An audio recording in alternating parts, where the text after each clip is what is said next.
we will see how to fill this 2026 Nunavut personal tax credit return, and in case required, how to fill this worksheet with example. You can download this PDF fillable savable form by coming to this page. You can search for TD1 form for 2026 and you will come to this website. Here for federal, I have already made a video how to fill both of these personal tax credit return and the worksheet. If you have not watched that video, you can watch that, or you can see how that is done. And once we come down here, you see Nunavut. This is where you have both the personal tax credit return and the worksheet, which you can download. Here, you will enter your last name, first name, date of birth. For date of birth, you will be entering year, month, and date in this way. And once you enter, it will show up like this. Employee number, address, postal code. If you are a non-resident, you will enter the country of permanent residence and then the social insurance number. This basic personal amount, if you are downloading the fillable document, it will show up as 19,659. If you have any other form, you'll have to fill this manually, 19,659. This is the credit which everyone will get. So once this is entered, the second line is age amount, and this is if you are 65 years or older on December 31st, 2026, and your net income from all sources will be 46,432 or less. If you meet this criteria, in that case, you will enter here 12,550. This is where it is given. Once this is made, you move on to the next line. If you are 65 years or older, but you have income range between 46,432 and 130,099, in that case, you will be using the worksheet. Worksheet line 2. Here, if say your income is 48,432, I am just giving an example. This maximum amount shows up already. If this is not showing up in your worksheet, you can manually enter this amount 12,550. And then this base amount is 46,432. This is coming from here. Okay.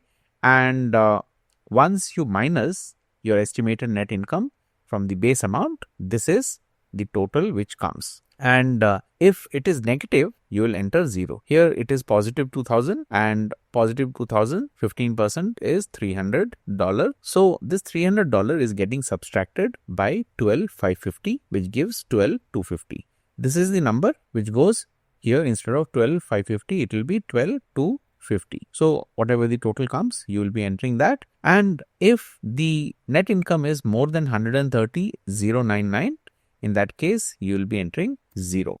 This pension income amount, if you receive regular pension payment from pension plan or fund, not including Canada Pension Plan, Quebec Pension Plan, Old Age Security and Guaranteed Income Supplement payment, these are not included. If other than this, say you're getting a pension from your company, you will enter that amount, and here the maximum cap is $2,000 or your estimated annual pension. For example, say you're getting 3,000, you would only enter 2,000 because that is the cap. And if you're getting 600, you enter 600. If you're getting nothing, you enter 0. So once this is done, the next one is the tuition, education and textbook amount, full-time and part-time. You will fill out this section if you're a student at university, college or educational institution certified by Employment and Social Development Canada, and you will pay more than $100 per institution in tuition fee. So here the tuition fee is only for 2026. If you are say in a 2-year program and the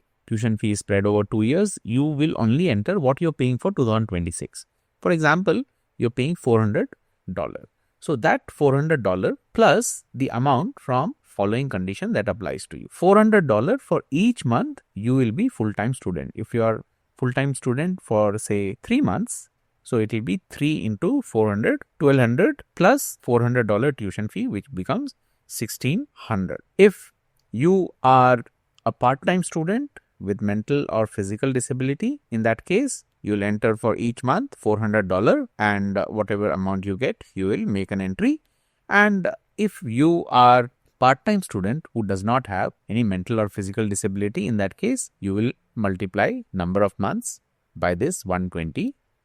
I'm keeping it as 0. And then disability amount, which is line 5. For this, you need to have this form T2201. If you have that, you already know you will be entering 16733. If you don't have, you will enter 0. For the spouse or common law partner, enter the difference between amount on line 1 and the estimated net income of your spouse or common law partner if all of the following conditions apply. So, all of this condition needs to apply.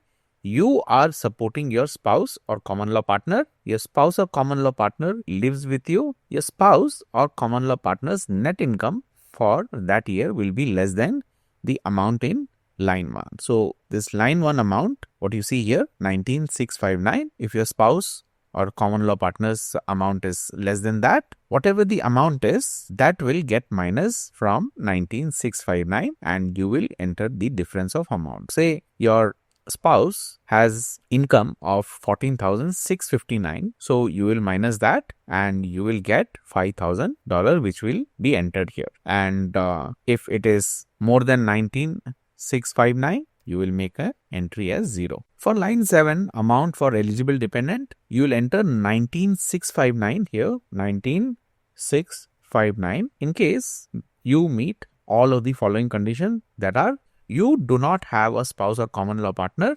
or you have a spouse or common law partner who does not live with you and who you are not supporting or being supported by. The eligible dependent is related to you and lives with you. The eligible dependent has a net income of 19,659 or less for the year. If it is more than 19,659, you will be entering 0. And if you are meeting all of these criteria where the earning is less than 19,659, you will enter this amount 19,659.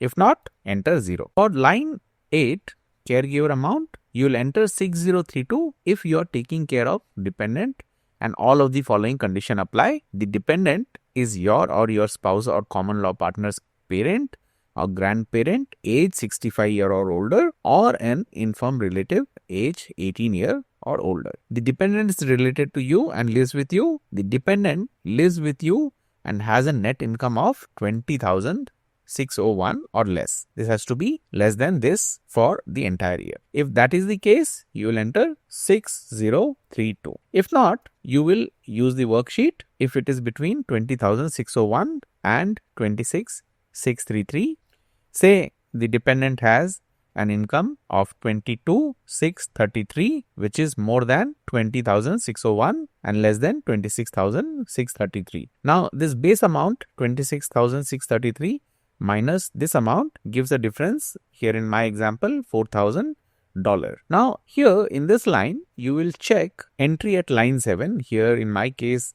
it shows 0. Whatever that number is, that has to be entered here. As I said, in my case, it's 0. So, 4,000 minus 0 is 4,000 and this is what will get entered here in line 8. Now, if this amount here in line is, now, if this line 7 had claim of say 19,659, when you enter that value here, 4,000 minus that 16,000 plus amount would be negative. And if it is negative, you see, if it is negative, enter 0 here.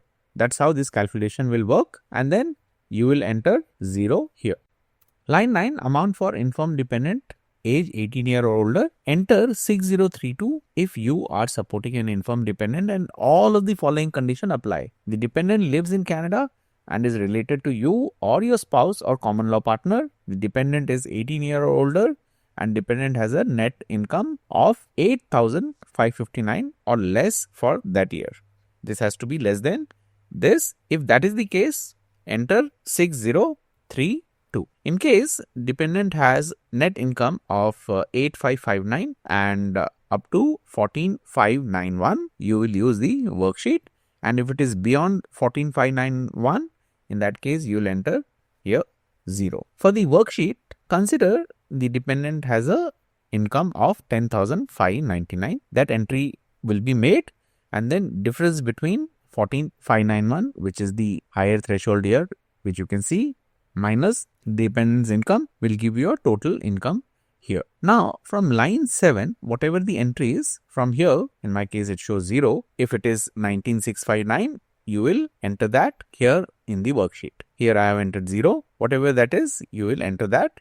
And then the line 3 here minus line 4 will be the total what will come here. In this case, $4,000, which will get transferred in the main sheet. If this amount is not positive but negative, in that case, if it is negative, enter 0 here, and that will get entered here. Line 10, amount transferred from your spouse or common law partner when they are filling their form, and if they have any unused amount, say they had 5,000 and they only used 2,000 of the 5,000, they still left with 3,000, that amount can be transferred to you only if they have. And what is not included? Age amount, pension income, tuition, education, textbook amount, or disability amount. Other than this, if they have anything on their income tax and benefit return, that can be transferred here. If not, enter 0. And same is for the dependent. In case they have any unused amount, that can be entered. If not, 0. And now you will total from line 1 to line 11, and whatever that amount is, you will make an entry here. Here in my case, only 19659 is the entry which I am entering here, 19659. Then once you come down here, more than one employer or pay at the same time. In case you have more than one employer, chances are that you might have already filled this form and you cannot claim them again. If that is the case, you will check this box, and then in the tax credit part, for the box, you will enter in line 12 here 0. You will enter 0, and all others will also become 0, including this. So that's how it will be. Once we come down, total income is less than the total claim amount. If that is the case, you will tick this, and this is for additional tax to be deducted. In case you earlier had given an estimate where the tax deduction was happening less, in that case, you will fill out this additional tax to be deducted, federal form TD1. You can check my video. And then reduction in tax reduction, in case you had given the details where the tax deduction is happening on a higher end, you can bring that down by filling form T1213. So once this is done, come down, and here you do your signature, date, and submit the document to your employer. Your part is done.